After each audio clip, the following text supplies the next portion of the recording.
Привет всем моим подписчикам и тем, кто на моем канале сегодня впервые.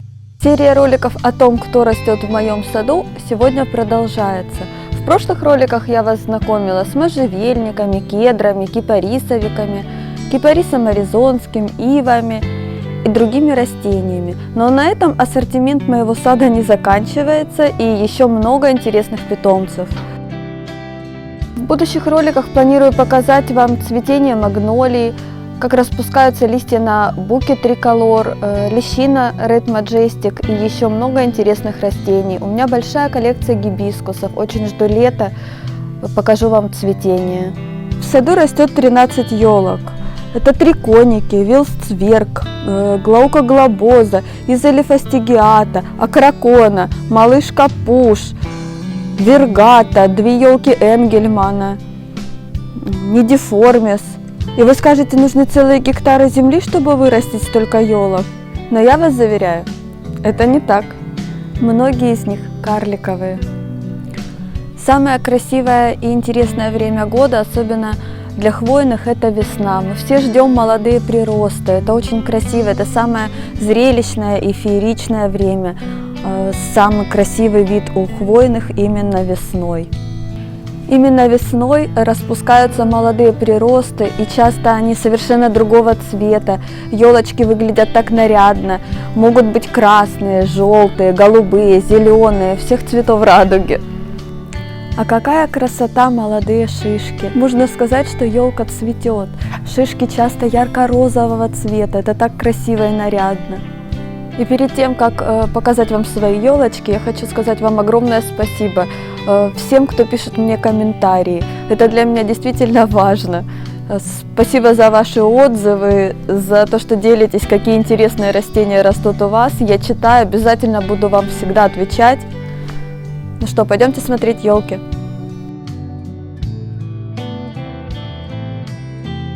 Итак, первая моя елка. Действительно, на самом деле, самая первая елка, которую я посадила, приобрела, это глаукоглобоза, такая старожила моего сада. Очень ее люблю. Покупала малышка. Елка переехала с нами из Ростова сюда на Кубань. Пережила 2 пересадки. Красавица. Радует, нравится. Ярко-голубая. Никаких особых каких-то требований у нее нет. Болезней на ней замечено не было. Не стригу. Нравится, что она выдает верхушки, даю ей такую естественную форму, естественный рост. Обалденная елка. Если вы только подбираете себе карликовые елочки, обязательно рассмотрите. Купила ее, ребята, на выставке в Ростове-на-Дону. Вообще ничего не соображала ни в елках, ни в их выращивании, ни в сортах. Просто понравился цвет хвои и знала, что она будет подушечкой расти.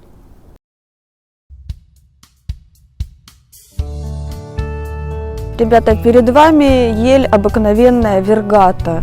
Давно я очень ее хотела. То хотела, то не хотела. Смущали ее размеры, если честно. Но вот на сегодняшний день самая смешная, страшная, необычная, короче, чудная елка в саду. В садовом центре, где я ее приобрела, ее называли гусиная шейка. Ну, как бы да, немножко, наверное, схожесть есть. Елочка была на распродаже, но меня наоборот как раз устроила вот эта вот ее чудаковатость, потому что я не знаю пока на сегодняшний день, буду ли я оставлять в дальнейшем нижние ветви. Может быть, я ее сделаю на таком штамбе, когда она более-менее крепнет и подрастет. Действительно, очень оригинальная, красивая елка, очень интересная. Ну, настораживали, конечно, ее размеры, но она такая сквозная, такая интересная. У меня тут такая хвойная группа, все необычные плакучие такие растения. Ну и я все-таки решилась вот на такую красавицу. Когда муж поехал в садовый центр, он ездил без меня, и я уже договорилась и попросила отложить эту елочку. И так мы обрисовала, такая необычная красивая елка, у него, конечно, совершенно другая картина, видимо, была в голове. Когда муж подошел к этой елке в садовом центре, которая в его подсознании была как самая красивая елка из всех елок на планете, он 3 раза мне перезвонил и сказал: позвони консультанту, это точно та елка, которую ты просила отложить. В общем, вот так вот приехала в сад Вергата, посадила, до сих пор все с настороженностью смотрят, но я им обещаю, что через несколько лет она откроется и покажет уже свою красоту.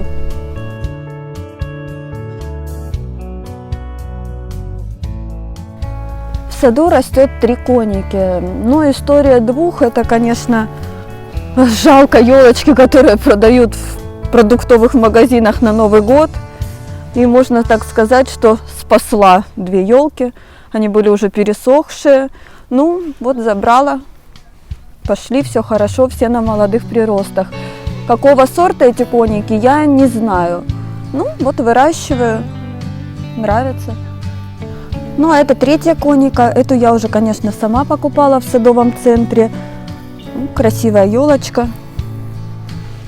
Выращиваем, наслаждаемся.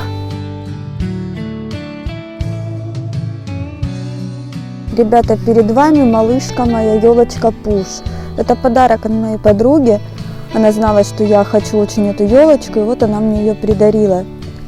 Но это вообще интересная елочка. Это была когда-то найдена мутация на еле кракона, такая ведьмина метелка. И эту мутацию сохранили. Это малышка с ярко-красными шишками будет. Такой шарик взрослый, где-то 60 на 60 сантиметров. Ребята, если кто-то коллекционирует интересные елки, обязательно присмотритесь к елочкам Энгельмана. Вот елочка Энгельмана Бушлейс перед вами, такое кружево буша переводится. Довольно невысокая елка, вырастет где-то до 4, ну максимум 5 метров во взрослом возрасте, и ширина будет до 2, ну если верить источникам. Сама такая зеленовато-голубая, а приросты будут более яркие, она будет очень контрастная. Но я покажу, конечно, ее на приростах. Центральный проводник растет вертикально, а вот эти веточки свисают вниз. Очень красивая плакучая елочка. Ну, перед вами тоже вот очень редкая, интересная, эксклюзивная елочка. Тоже ель Энгельмана Снейк. Центральный проводник растет вверх, боковые веточки практически без ветвления. 2 одинаковых елок не сыщешь. Как она будет расти, никому не известно особенно. Заказывала эти 2 елочки в Москве. Очень давно их хотела, искала. Вот они пришли, такие красивые. Москва, спасибо. Все здорово. Мне присылали фотографии. Хозяин садового центра, где я их приобретала, просил, из Польши присылали. Ну, интересная елка. Не могу точно сказать, какая она будет по размерам во взрослом. Но фотографию, которую мне прислали, она была где-то метра, наверное, 2 высотой и 1,5 метра ширина. Такая вертикаль с хаотичными ветками. Очень красивая, змеевидная елочка.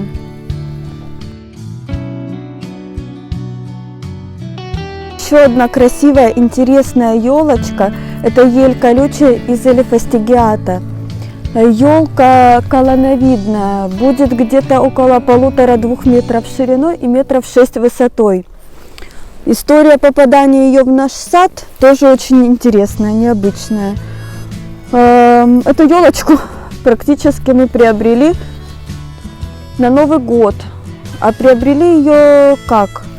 Выиграли, но не ее, а кипарисовик. Поехали забирать свой подарок в садовый центр. Выиграл муж. Ну и там присмотрела себе эту елочку. Но единственное, что хочу сказать, елка была копана из грунта и пересажена в контейнер. И я не обратила внимания, было холодно, зима, на корневую систему. Ну, корни были живые, здоровые, все, но елка, так как она была не выращенная, пересаженная, она стрессует. Вот я ее эпином, цирконом, но она частично восстанавливается, были молодые приросты на ней уже. Вот она заложила хорошие почечки.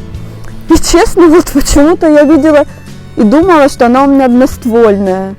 А потом присмотрелась, и вот, знаете, как-то то ли в состоянии эффекта, то ли ослепленная предновогодними праздниками, привезла двухствольную себе из элифастигиата. Ну, будем считать, что такая у нее будет особенность.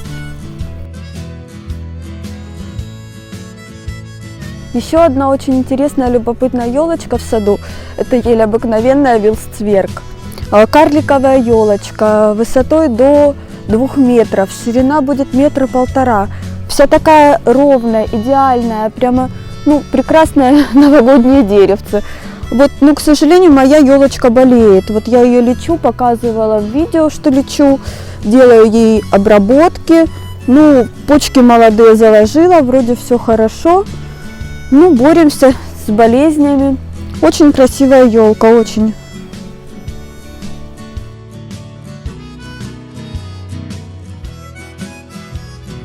Еще одна красивая елочка, ель обыкновенная нидиформис. Такая карликовая подушечка. Посмотрите, какие красивые у нее веточки, такие маленькие. Вот это ее прирост 1 года получается. Очень красиво, когда она выгоняет молодые приросты, они такие салатовые. Очень нарядная подушечка, но эта подушечка может и до 3 метров в ширину выдать, ну, если ее не стричь. Красивая елочка. Все, ребята, показала вам все свои елки, которые пока есть у меня в саду, рассказала, как их купила. Замерзла ужасно. Конец марта, тепла нет вообще, какая-то непонятная в этом году весна. Всем спасибо за просмотр. Пошла я пить горячий чай. Всем пока.